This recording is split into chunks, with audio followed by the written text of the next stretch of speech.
Okay, we are live, but we shall let it breathe, baby.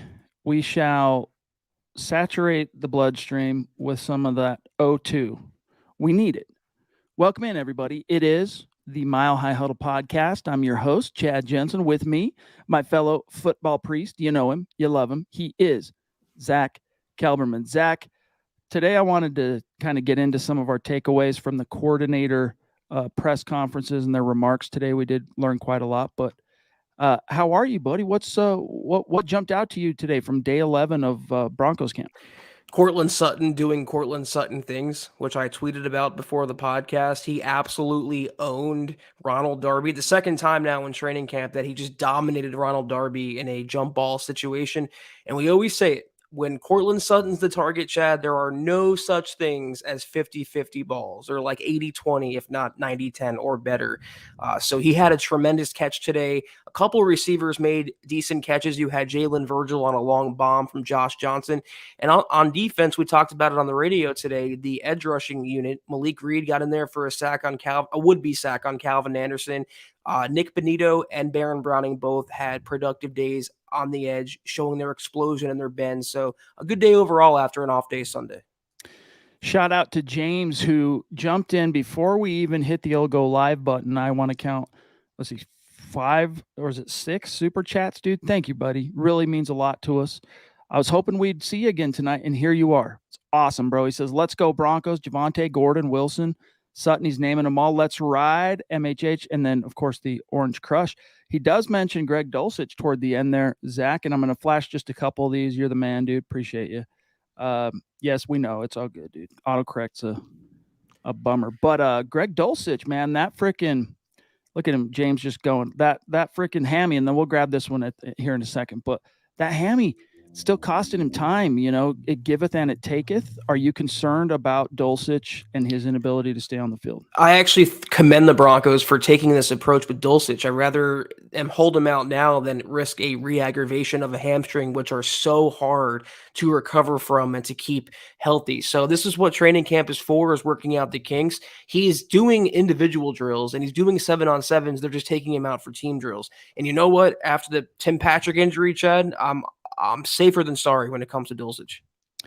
Yeah, it's one of those things where, is it a great harbinger? No. I'm still a little traumatized from the KJ Hamler hamstring, and there have been others, talking about rookies specifically, but I think it'll come out on the wash. It'll come out okay in the end. The Broncos, fortunately, the vacuum that was created by Dulcich not being on the field as the Broncos had planned for him to be, that vacuum was filled by the Erics. Eric Saubert and Eric Tomlinson, and so far they've been doing Yalman's work. So, you know what? I'm not going to worry too much about it at this stage. And in fact, if I were the Broncos, considering, Zach, that you also have 2 undrafted rookie tight ends and Andrew Beck, I'm just telling Dulcich, look, sideline till you are hundo. And if you got to wait a while, you got to wait a while.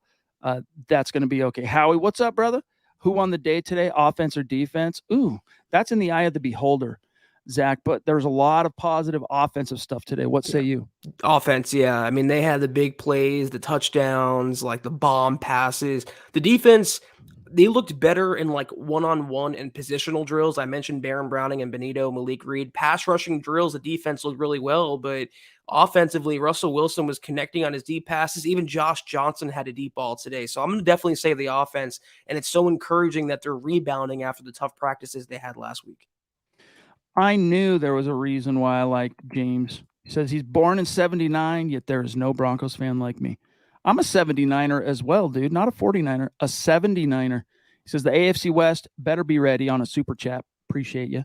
We might go 0-3. However, they better be ready. Wilson and pressure equals win. Shout out to MHH. And then he's got one more here, Zach, and we'll dive back into some stuff.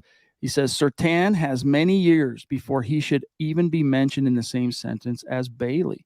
In a general sense, I get what you're trying to say. He's got a long row left to hoe, Zach. But when people are talking about Bailey and Surtain in the same conversation, they're just saying that he has traits that are reminiscent of Champ Bailey, and that's a good thing. Yeah, I'm an 89er, but I think a 69er is better.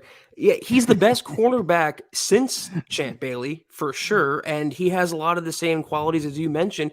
And also, Bailey has mentioned, excuse me, Bailey said he has Hall of Fame attributes, and Bailey would know, being immortalized in Canton. So yeah, the best corner since Champ Bailey, but I still think let's not compare him to Champ. Let's not compare him to his father, Pat Surtain. Let's let PS2 be PS2 and carve out his own way in the NFL world. Lots more that we got to get to tonight, but first we got to say hello and thank you to the presenting sponsor of tonight's live stream podcast. You might have guessed it, it's Manscaped, back in the saddle with the Mile High Huddle podcast. It's time to get things tightened up, boys. Still in the dog days of summer, just like the Denver Broncos. You know what that means relative to your manscaping. So make sure you're utilizing the sponsor of today's show, Manscaped, the leaders in below the waist grooming. They have created a championship lineup with their Performance Package 4.0. So join the 6 million men worldwide who trust Manscaped, just like yours truly, and get ready for kickoff by going to manscaped.com for 20% off plus free shipping with the code MHH. Yeah, Chad. A lot of people associate Manscaped with like the weed whacker, the lawnmower, as you see there, but they have a lot of secondary accessories, auxiliary tools that you can use on your undercarriage or above the waist. I like to use the crop reviver. I say it almost every single time we do these sponsors, Chad. I use it when I go to the gym and I don't have time to shower. I go outside because you sweat when you walk outside now. It's automatic, at least for me, automatic sweat. We got to do the radio show 5 days a week. If I don't have time to shower, I'm popping a few of these spritzers on and I feel much better. So anything you see there in front of you guys, I promise you, if you do any sort of grooming, Manscaped is the way to go. Inside the Performance Package 4.0, you're going to find the lawnmower, the 4.0, by the way, the weed whacker, ear and nose hair trimmer, crop preserver. It's a ball deodorant, crop reviver toner, as Zach talked about, the performance boxer briefs, and a travel bag. So get 20% off plus free shipping with our code MHH at manscaped.com. That's 20% off plus free shipping with the code MHH at manscaped.com. Step your manscaping game up. All right. We do appreciate the support from Manscaped. And those of you who do patronize our sponsors, we appreciate you as well. GLP jumping in on Facebook to say, good afternoon, Chad, Zach, and Scott. What do you guys think about the new training regime? I am really excited. Zach, I'm not sure exactly what he's getting at, but I think I know. Do you have a syntax translation here to be specific? I hope it doesn't mean the strength and conditioning staff, because no, I'm not excited about that. I am not excited about the lower body injuries that continue to plague the Broncos, because the newest one now, Chad, is Netani Muti, who has a knee injury and he's being evaluated. So the injury bug continues to bite every year, and it's well beyond coincidence for me. But if Gary, if you meant like training camp or the new coaching staff or something general like that, then yeah, I'm excited too. But in terms of the training regiment, I can't get on board, man.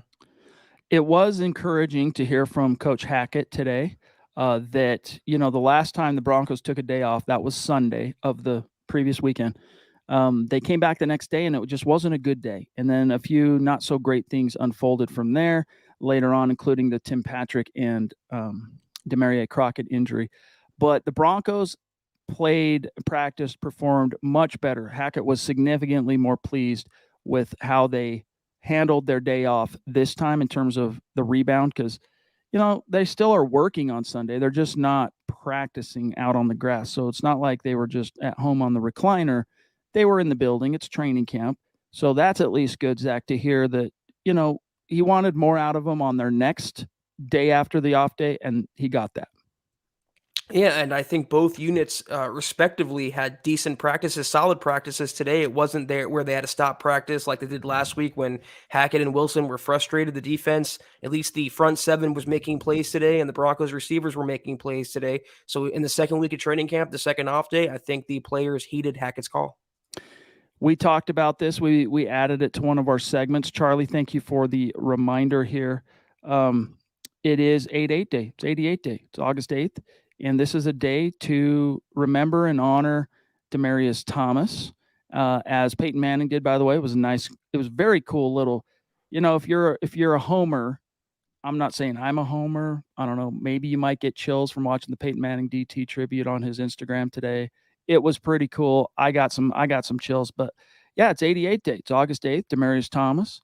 We celebrate him. Passed away all too young back in December. Such a bummer, but it's really been cool, Zach, to see how his former teammates, the Broncos themselves, media, the school that he went to in college, Georgia Tech, really going above and beyond to keep his memory alive. And then we'll grab Lawrence. It sucks, man. Honestly, like I not that the tributes suck or anything like that. The fact that he passed sucks. It really does. Gone way, way too soon. On the radio show chat earlier today, we talked about our favorite memories of Demaryius Thomas. What a dominant, elite, alpha wide receiver, but you'd never know it because of how humble he was, how hardworking he was. He was just a good egg in so many ways. So I'm still not over the fact that he passed. I still can't, I look at his Wikipedia page and I see was an American football wide receiver for the Denver Broncos. Yeah. I'm like, how is that even happening? It's crazy. It doesn't seem real, but No. Lawrence says, what's up, everyone? How has the wide receiver depth chart been recently with the loss of Tim Patrick, and who is filling that role now? Well, right now, it's the Broncos are rotating a lot of guys. I think they had to play a game tomorrow, Zach. It's going to be Jerry Jeudy at wide receiver 2. But get this from Nathaniel Hackett. We're talking about what the coaches said today and their media availability. He said that Brandon Johnson, undrafted rookie, quote, has done a really good job. It's not too big for him, that's for sure. We put him in with the first team on Saturday, and he did a couple things, had a great double move for a big gain in a 2-minute situation. There is so much great opportunity out here right now. When anything happens, he's talking about bad things like an injury to Tim. You just want to see people capitalize on it and get better and get the trust of the quarterback and the coaching staff. Brandon Johnson is doing a fine job. Close quote. And Zach, that kind of lines up with what we're hearing and seeing. He seems to have already kind of garnered the interest of Russell Wilson, which is very good for his roster prospects. They've been connecting on the last 2 practices. And it seems like he's more of a possession receiver, which is what Tim Patrick was, what they need to, replace him with, not a speed demon kind of receiver. But I would take this with a slight grain of salt because this is now the 3rd nondescript, non-household name wide receiver that Hackett's gushed over. The first one was Travis Fulgham in OTAs, and then he talked about last week Trey Quinn. But there is no one stepping up right now that is claiming that opening on the depth chart. I mean, they have Kendall Hinton. He came back from a knee. He's practicing decently well. Brandon Johnson. You have Darius Shepard, who came in and caught a touchdown pass last week. I think the Broncos are waiting for one of these guys out of the collection of 5 or 6 to step up and be that guy that can help replace TP. The Aviator, Shane Daniels, we got to kick it with him last fall at the MHH meet and greet at the stadium. We hope to be able to do so again this fall. It's great to see you, bro. I've missed you. How have you been? I just said bean like my Canadian friends do. They don't say Ben. They say bean. Bean again. It's weird. Shane, evening chat and Zach. Colin Cowherd predicts the Broncos to finish first in the AFC West. I'd like to see it, but do you think it's likely? Hashtag let's ride with the appropriate 3s. Love that, Shane. Great to see you, big dog. What say you, Zach? Let them love, not let them hate. I mean, I don't care one way or the other what Colin Cowherd thinks about the Broncos' chances. It's nice that they're getting some national love, but I feel like Cowherd's the only one in that tier that's given the Broncos any sort of positive publicity. So it's nice. It makes for a good story, good headline. I don't see it as overly likely, though, until they prove on the field that they are better than Kansas City because they are the kings of the mountaintop. And until the Broncos come up and push them off that mountain, I can't get on board with Cowherd's prediction. But, at least he sees the Broncos as a playoff team, as we all do. Andrew Baker, what's up, fam? He says, hanging with my father-in-law. I hate to do it, but He wants the Bears. Do you have a Saturday Night Live impression in you, Zach? Can you oblige Andrew Baker and his father-in-law on a Bears? I can't. I don't want to embarrass myself. Broncos. Psych. All right. Just because it's you, Andrew, the Bears. There you go. Okay. hope I don't really care what the Bears do. They're not in the division, they're on the conference. Howie says, how has the running game looked since the Broncos put the pads on? And how does our strength and conditioning coach still have a job? You don't want us getting up onto that soapbox. We spent plenty of time, dog, last week on that. Scott did some great producer voodoo and found us some statistics to back up what our eyeballs are telling us in terms of Broncos are not amongst the the league leaders in avoiding DOS injury bug.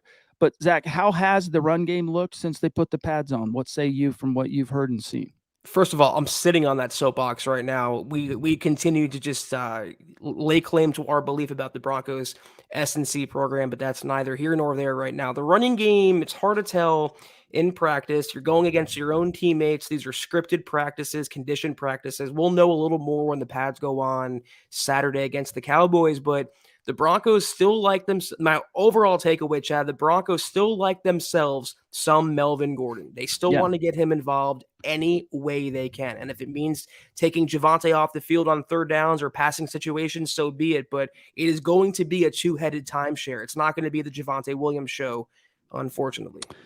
Yeah, that's one of the things talking with Luke Patterson is that, he's been our eyes and ears at practice every single day. And, people stopped kind of buzzing about Javonte Williams over the course of week 2. And one of the reasons being that, his strong suit is the physical aspect of playing running back. Luke remarked in the first week of camp that he looks a lot more spry, explosive, quick, and that's nice and it's good to see. But then you get into the pads part and the physicality amps up and you think, okay, well, that serves Javonte. Well, not really, because they don't mind some popping, Zach, to quote Nathaniel Hackett, but they don't want tackling to the ground. And Javonte Williams is just a guy that you can't replicate his running style. He's done plenty, I think, Zach, enough to hold on to the number one job. But the running game, I mean, Dalton Reisner coming alive, it's really starting to come together, which is why I can't wait to see how they look against the Cowboys later this week. Here's my thing. You can't replicate Javonte, but can you replicate Melvin Gordon? You sure can. And pass catching, I'll say it again. Guess who had more yards? I don't know about more receptions. I think more catches, though. Javonte. It wasn't Melvin Gordon last year. It was Javonte Williams. So it seems like someone, either Peyton or Hackett or both, they just want to do anything in their power to get Melvin Gordon the ball and keep this a split or a 60-40 timeshare at best. Yeah, Phil, he says, pardon me, and thank you for the stars, big dog. He says, I really think Dalton Reisner's looking good in this new offense. Let's ride MHH for life. Really appreciate that, brother. That's something we learned today. If you've read Luke's camp notebook, his 3 takeaways today, one of them is that Dalton Reisner has separated as basically the best offensive lineman at camp, the most consistent. And that's a good development considering he was really under the gun. The Broncos said, look, you're going to have to compete this time. You're not being grandfathered a job at left guard. And he said, no problem. No problem. And he's felt the pressure from Netani Muti. But then, of course, Muti got hurt.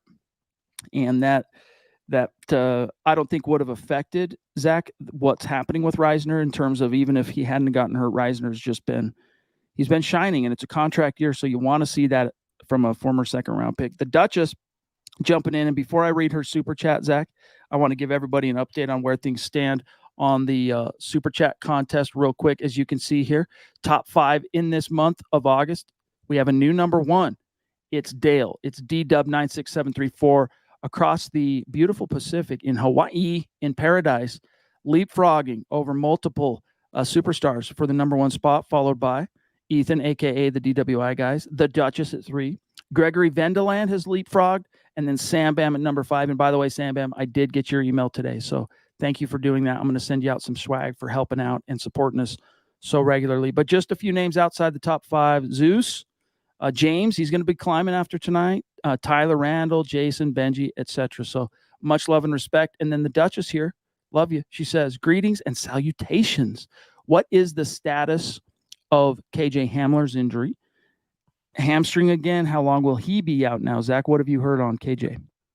I didn't know he was hurt again. He practiced today, as far as I know, and he was with the starting offense, getting some reps out there. I think, Michaela, he was held out of practice the other day, and you might be getting confused about that. It'd be news to me, but the plan all along, even if he misses a practice, for a maintenance day is week one. It was never week one of the preseason. It's week one of the regular season. And I think Hackett talked about KJ, Billy Turner, Randy Gregory, these three guys, they're all on track to be ready to go for Seattle. And that really is all that matters. Today, by the way, KJ Hamler got his first full speed reps in shells, all right, with the first team offense. So, like, he was full go, available and doing his thing today. So that's a good first step.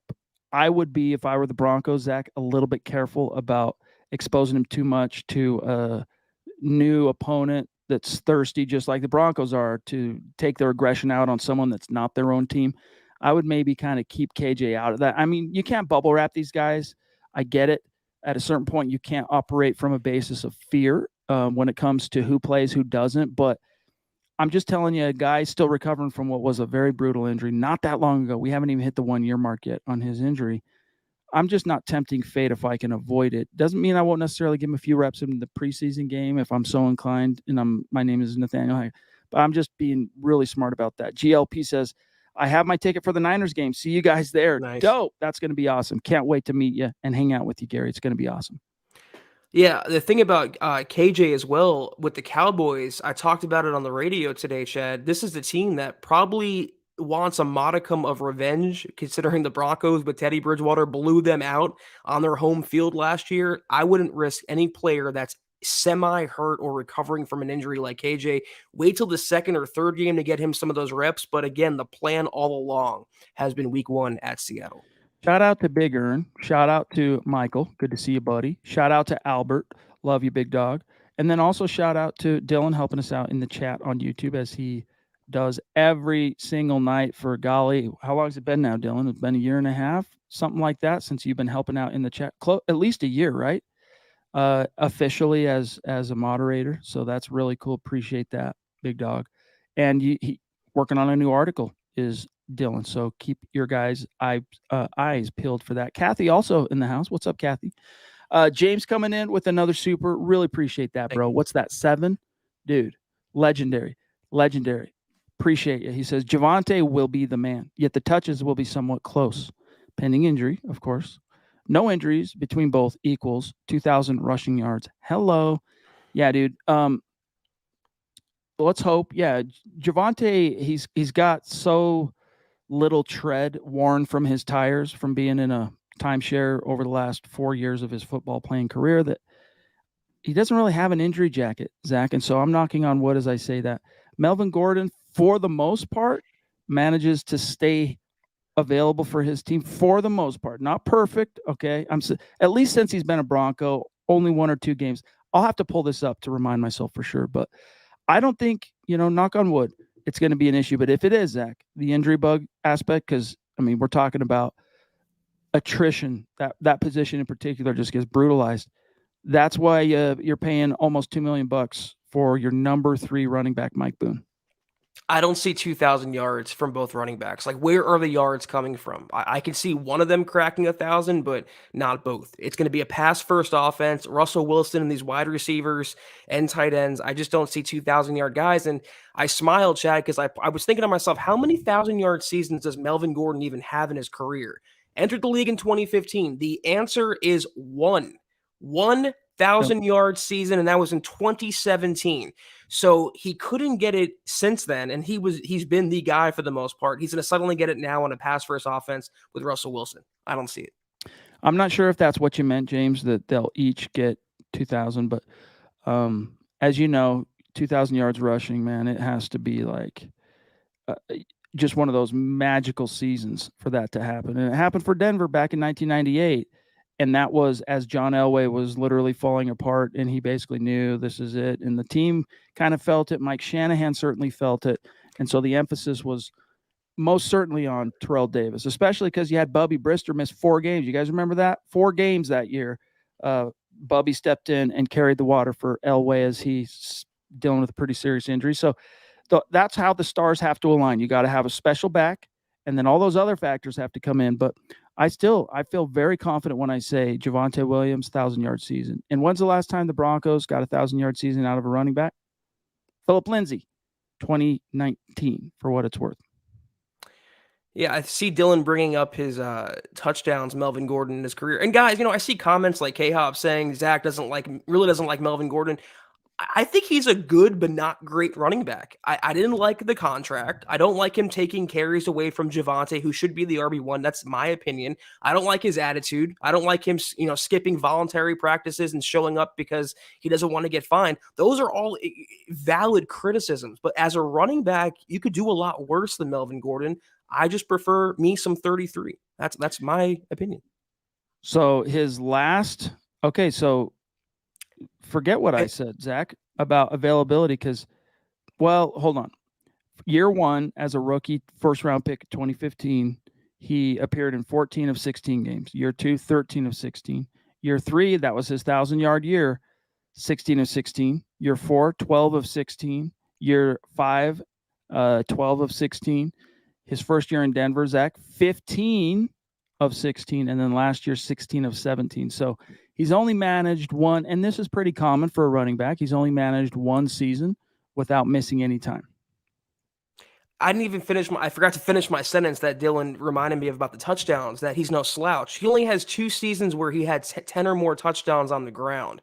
So he's not like Derrick Henry incarnate. And, I see some comments here. Did that fumble turn you against Melvin? Kathy saying I can't spell. I didn't even mention the fumbles. That's another thing. You have one job as a running back. That's to hold on to the freaking football. Y'all get on Jerry Jeudy for dropping passes. Why can't I criticize Melvin Gordon for fumbling? It works both ways.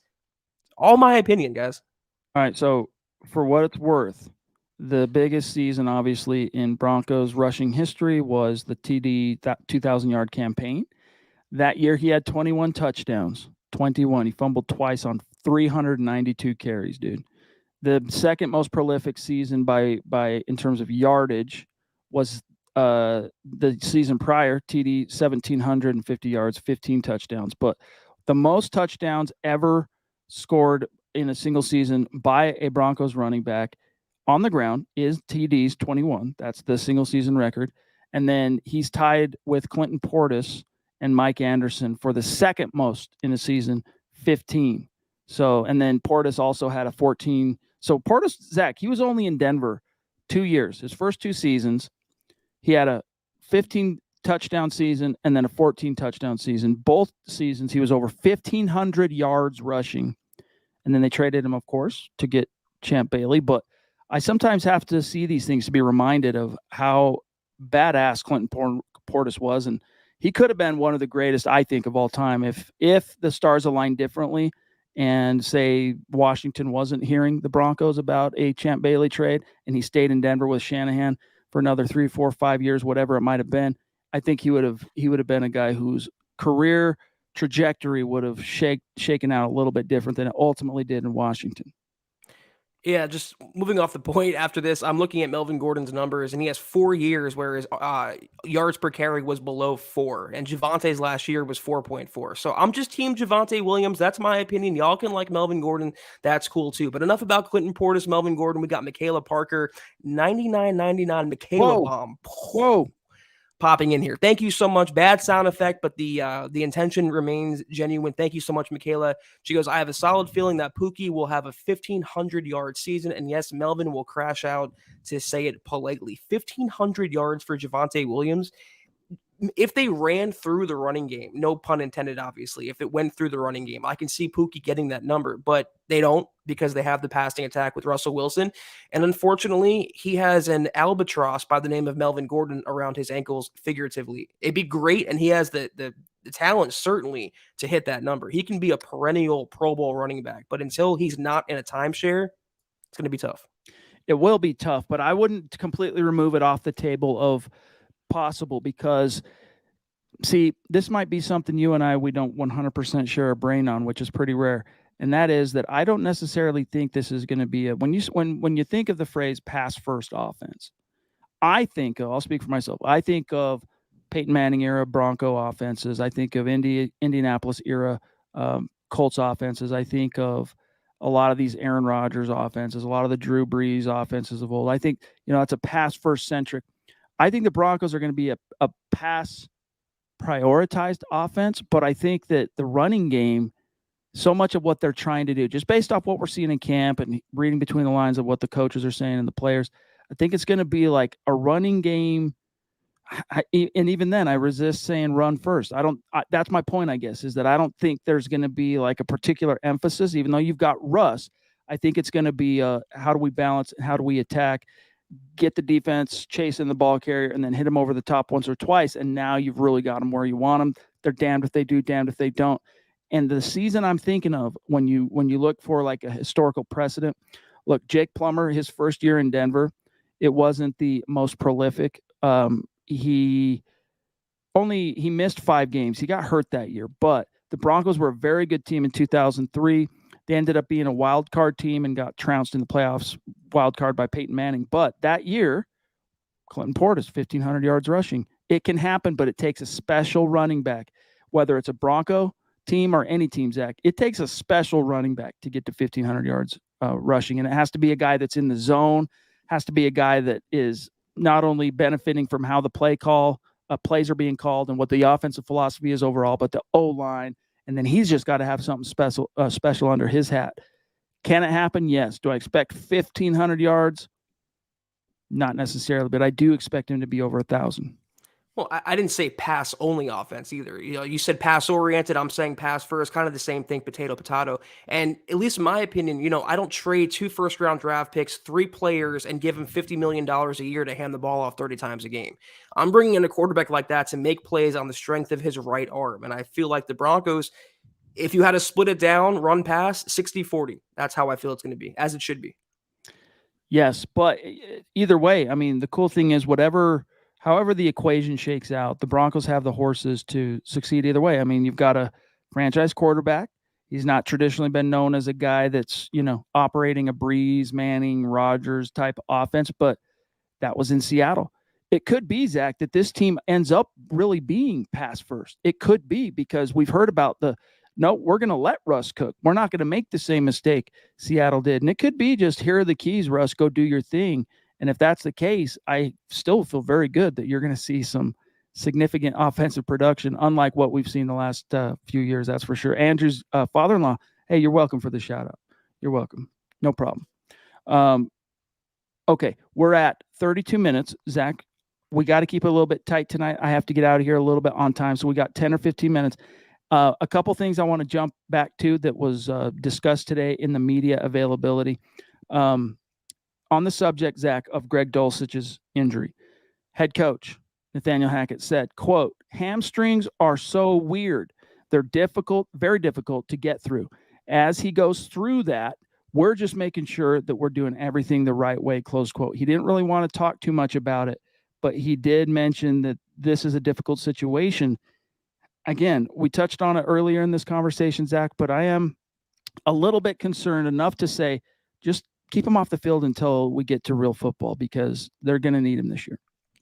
Yeah, and they don't need him right now, which is great. They have no reason to rush him back because AO's making plays. You have Eric Tomlinson making plays, Eric Sauber making plays. So you have at least 3 tight ends that you can count on until Dulcich is 100%. And I've said it on draft night. I've said it pretty much every day since then. They did not draft Dulcich to start week 1. It would be great if he took that opportunity by the horns and made it happen, but he was always a second half of the season kind of guy, kind of like Nick Bonito. They are long-term developmental projects, and we don't like talking about second and third round picks in those uncertain terms or certain terms, but that's what they are. So let him get healthy. Same with KJ Hamler. Don't chance it if you don't have to. You don't need those players right now. Corey H. jumping in. What's up, bro? Appreciate that. Very generous super chat. He says, and he's one of our OG super chat superstars. He says, if you've watched Packer games, you know exactly what this running game will look like. Reminded me a lot of the old Broncos. It's definitely front and center. He believes in the running game. Yes, the Packers, I think, though, it's going to be a little bit more emphasis on the running game, more like San Francisco style. I mean, they're bringing Butch Berry over here, Zach, for a reason. But either way, it's zone. It's the West Coast. To quote you, potato. It's just going to be very familiar to what Broncos fans remember from the classic Shanahan days. This fly's driving. I've got a fly harassing me right now. Yeah, I'll take it. I mean, I hope it's not the 49ers because as a fantasy owner of their running backs, they use like 40. It'd be good news for Mike Boone, but not so good news for Javonte Williams. But I just feel like maybe I'm wrong. Maybe I'm misguided. The whole thing with Russell Wilson, he was so disenfranchised in Seattle because he wasn't allowed to cook. He wasn't allowed to pass. He wasn't allowed to be unleashed and unshackled. And I feel like one of the motivators of making that trade from the Broncos' point of view is to let him do all of those things, take the chains off, let him pass the ball, let him run the offense. And that's why I feel like you can use the running game to set up the pass, but I don't feel like they're going to use the pass to set up the run, if that makes sense. I'm going to see. Nope. I miss my touch screen on these streams. I need to get me a touch screen monitor. One thing I want to touch on, Zach, is what do you look for in the joint practices? If you're Nathaniel Hackett, here's what he said, quote, some great competition. You want to see those guys step up. The best thing about going against a team like Dallas, just going against different people is always great, but it's also a completely different scheme than what we face. That's something we're always looking for. You go against this defense day in and day out, you understand the intricacies on how to beat it, but now you are facing a completely different animal with what Dallas is going to bring here. So, number one, it's about being able to adjust on all the things we've been working on up to this point to now completely different from structure and watch those guys compete and get after it together. Have a nice, good, clean practice that we can just see different guys attack others. Closed quote, Zach. So, one of the benefits is not just, hey, here's a different target to take our aggression out on it's no longer friendly fire. We actually get to go against a true outside opponent, but it's, hey, we get used to seeing the offense, Wilson, everybody, they get used to seeing the same looks on defense, and it becomes something you can anticipate and predict. Same thing for the defense. That's one of the biggest utilities of these joint practices is they're seeing different schematic looks. I took one word out of what he said, and that was clean.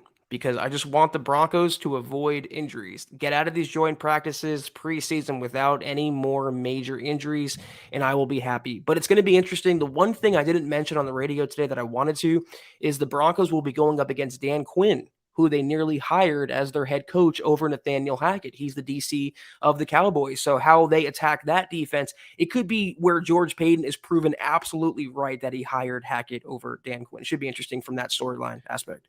So we've talked a lot and heard a lot about, the nomenclature is going to be the same on the Ejiro Evero defense. It's going to be similar to Vic Fangio. And then we hear, no, it's going to, yeah, that part's true maybe a little bit, but it's going to be more attacking like Wade Phillips. We're still trying to kind of get a beat on exactly what the defense is going to be. And we won't know that for sure till we see it come out in the wash, Zach. But Evero talked about where he stands philosophically on gap and a half, all right, for D-line versus two gapping, stopping the run. He said, quote, if you're going to play the way we're going to play, you have to be able to do that. Meaning, I think both. It's not just hitting blocks. We're definitely going to stress that, but we're going to give our guys a chance to get on the move and penetrate some. It's not just one technique. We're going to do various things, Zach. So it's not just going to be attack, shoot the gap, talking defensive line specifically. There's the concept of, all right, defensive line, like you think back to pot roast, Terrence Knighton, his days, he was a guy that he could penetrate here and there, but he was mostly tasked with standing up offensive linemen, stand up the blockers, and let the linebackers get around them and flow. This is going to somehow balance that, according to Evero. Or could that just be a guy that doesn't want to talk about what his scheme's going to be yet, and it's going to be a predominant either two gap or shoot the gap like Wade Phillips liked to do? I think he's being somewhat honest here. I feel like he laid out his true intentions. He's not going to tell you what the Broncos are going to run, obviously. There's some gamesmanship, but it's interesting the collection of bodies they have on that defensive line. They're so versatile. Draymond Jones, Awuzurike, DJ Jones, Mike Purcell, McTelvin Najim. Deshaun Williams, even he's pretty good against the run and as a pass rusher. They can do so many different things, and they're going to be on the front line for the linebackers, the cleanup crew to get after the quarterback, for the secondary to make plays. I can't wait to see, and I hope anyway, the Wade Phillips, as you mentioned, attacking style of defense, blitz, heavy, get after the quarterback, cause havoc. We didn't see that at all in the Fangio era, Chad. The rare times Fangio would blitz, good things would happen, and then he goes right away from it. Evero, I think, could be top 5 in blitz percentage up there with Todd Bowles in Tampa Bay. James with yet another super chat. Bro, thank you, dude. Thank you, James. Thank you, buddy. Why don't you shoot us an email at milehighhuddle@gmail.com and let us send you out a little thank you for how outgoing in your support you have been tonight in particular, buddy. Send us We just need your shipping address, and we'll send you out a little something, something. But he says, whatever they show you in camp, think the opposite. Shout out MHH. Exactly. Zach, check this out, dude. Jonas Griffith, is he the number 2 to Josie Jewell's number 1 inside linebacker? Maybe. He's got a lot of that kind of buzz working for him in terms of what people are saying, but what's the posture like on the pecking order, the hierarchy? I think Coach Evero gave us a little inclination to that when he mentioned Justin Sternad, Zach, in the same breath as Josie. Get this. On whether Jonas Griffith has started shadowing Josie Jewell on his own, or if that's something that the coach has told him to do. Evero, quote, no, he has great habits. Griffith is a hell of a pro and fully intent on getting better. He takes full advantage of every opportunity that he can, whether it's physically, mentally, or picking the brains of the right people like Josie Jewell or Justin Sternad. He's a pro, close quote. Now, Zach, is that just a slip of the tongue in terms of he meant it in one way? Doesn't necessarily mean you don't jump to conclusions, or could it possibly be that what I'm reading into, maybe they are planning on rolling out Sternad as the starter next to Jewell? I pray that's not the case. I hope you're reading too much into it. I looked at it like there's some holdover or carryover in terminology and language from the Fangio era, and Sternad was around during that era. So other players can lean on him and pick his brain and kind of get more familiar with the scheme. If they start Sternad at inside linebacker, Josie Jewell and Justin Sternad inside linebacker, just hypothetically, and you move Baron Browning to outside, there would be anarchy in Denver, rightly so. Michael says, I want Russell Wilson to sign a 5-year contract extension with the Broncos in the near future. Be patient. It'll happen. Yeah, good things come to those who wait. Phil with some big boy stars. Thank you, brother. Really appreciate that, my friend. Seriously, thank you so much. He wants to know, is ownership official tomorrow? Yep. In so many words, yes, because the NFL owners are set to approve the new Broncos ownership group tomorrow. And then I'm going to quote Troy Rank of Denver 7. He says, what has been expected for weeks will become official August 9th. According to a source, NFL owners meet on the 9th in Minnesota to vote on Rob Walton's $4.65 billion agreement to purchase the Broncos. And then he says it will officially mark the end of the Bolin ownership era for the Broncos. So yes, Zach, it's happening tomorrow. Yep, it's a bittersweet kind of day because the Broncos had so much success. A lot of people remember the post-Peyton Manning era. No, it's all that Pat Bowlen did before that made him a Hall of Famer, made him what he was. But the Rob Walton era should be exciting, kicking off with Russell Wilson kicking off with a victory in Week 1, and hopefully good things to come from that $4.5 billion purchase. K-Hop 16, the first game Saturday, gut reaction after. You can count on that, my friend. If there's a game featuring your Denver Broncos, you can count on a Mile High Huddle gut reaction immediately following the game. All right, this Saturday. So expect that. We'll talk more about the details of that as we get a little bit closer. But yes, there will be a gut reaction.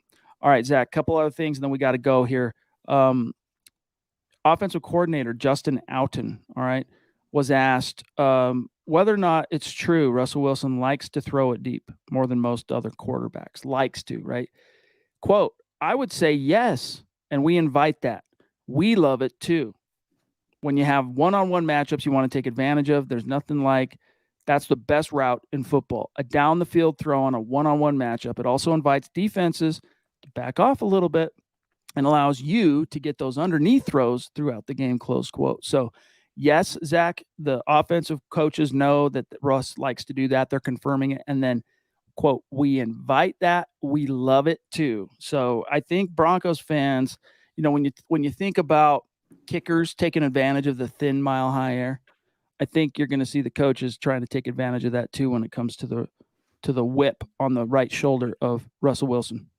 He's arguably the best deep ball passer in the league. Why wouldn't you want to take advantage of that? And from what he said there, we invite it too. It almost seems like Russell Wilson has a lot more control of the offense and the play calling than is led to believe. So maybe Russell Wilson will cook on his own volition, Chad. Maybe you'll see something out there on a designed run play or a called run play. He'll audible out of it and maybe hit KJ Hamler for a 70-yard touchdown deep down the field. We know he has the talent and the ability to. Benji says, what is the benefit on a super chat? By the way, thank you, Benji. What is the benefit of Walton selling out his ownership shares to other people? Well, we don't know exactly how that is being executed in terms of shares and percentages and all that stuff. What we know is he's offering certain people some sort of buy-in opportunity. And I think the biggest benefit, to answer your question, Benji, is, if you just said, why are the Waltons allowing other people to buy in? Number one, they want to foster, I think, a strong collective group of highly productive, resourceful, winning, successful mindset type people. And then the other aspect of it, Zach, is they really do have an emphasis. This was something the NFL wanted, and it sounds like Walton shares a brain on this, is they want to really emphasize diversity in the ownership side of Broncos ownership, and any form of leadership. They want it to, as closely as they can, try and reflect what you see on the field. It says to me that Rob Walton won't be a micromanager. He won't be a Jerry Jones or Daniel Snyder. If he's having so many cooks in the kitchen that he's inviting to the kitchen, then obviously he's going to take a step back and treat the Broncos, as part of his portfolio while using his wealth to help out the franchise. But when you're worth $70 billion, what's another 4.5 that you can blow on an NFL team? It's almost pocket change. I mean, think of this: 1%, a 1% share would be $45 million. How many people have that just sitting in the bank, liquid? You look at like the net worth of a John Elway, for example. Even that's not easy to come up with $45 million hard cash.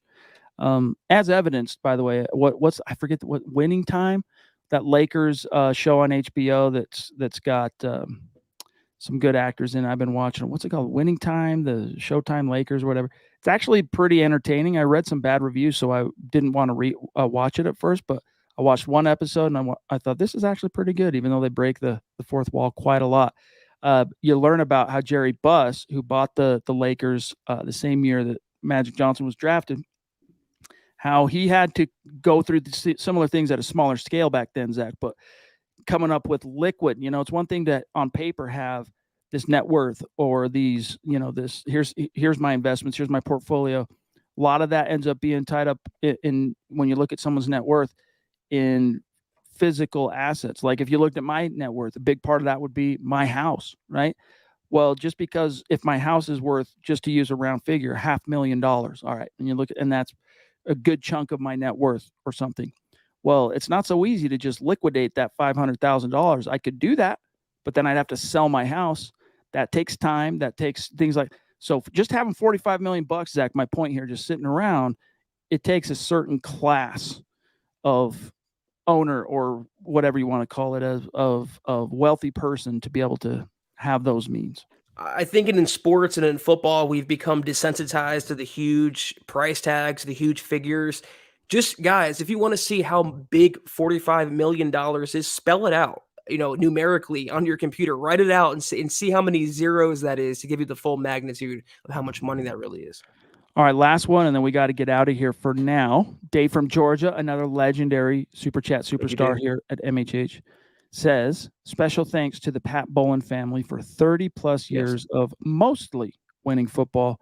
A new dawn awaits us. Everything great that you've witnessed the Broncos achieve as an organization, and I mean like achieve greatness, happened under the Pat Bowlen specifically. Watch, all right? And even 2015, he only stepped away due to the Alzheimer's ravages 18 months before that. And we don't know how far advanced he was when that happened. Remembering some of the storylines, Zach, and some of the comments and quotes from his family members, he knew what his team accomplished. But see, when they won the Super Bowl, and this one's for Pat thing from John, that iconic moment, that was so cool. He wasn't in the building, but Zach, the people that led to that, he was there for that. He was there for the signing of DeMarcus Ware, Aqib Talib, Peyton Manning, Emmanuel Sanders, the drafting of and signing off on Von Miller at number 2 overall, which was that wasn't a cut and dry thing. There were a lot of great options in that class, including Patrick Peterson, including J.J. Watt. Broncos went with Von Miller and approved right, rubber stamp by Pat Bowlen. And then, of course, Zach, probably the thing that we need to credit him the most with was on the heels of a controversial decision to hire the youngest coach in the NFL at that time. and it failed in Josh McDaniels, to then go and do something also controversial and bring back a guy who was not perceived as a football guy to run your football operations. You give kudos to Pat for that. So Pat Bowlen, RIP, legend. And yes, the Pat Bowlen era was special. Now it's time to make another special era in Broncos football. Yeah, very well said. And what just occurred to me was how ironic is the ownership transfer taking place the day after DT Day. One of the greatest players in franchise history who blossomed in the Pat Bowlen era. The next day, the Broncos are going to change the page to a new era. So, there were good times in the past, but I think even better times ahead going forward. RIP Pat Bowlen, RIP DT. Amen. Zach, with that, let's dip out of here for tonight. That was the Mile High Huddle podcast, guys. Thank you so much for tuning in with us this evening. We are off until Thursday, but in the meantime, follow us on Twitter at HuddleUpPod. You can follow Chad on Twitter at Chad and Jensen, myself at Kelberman NFL, Scott, our producer, at Scout Kennedy, and at Mile High Huddle for all your latest Broncos news, takes, rumors, analysis, film breakdowns, and so much freaking more.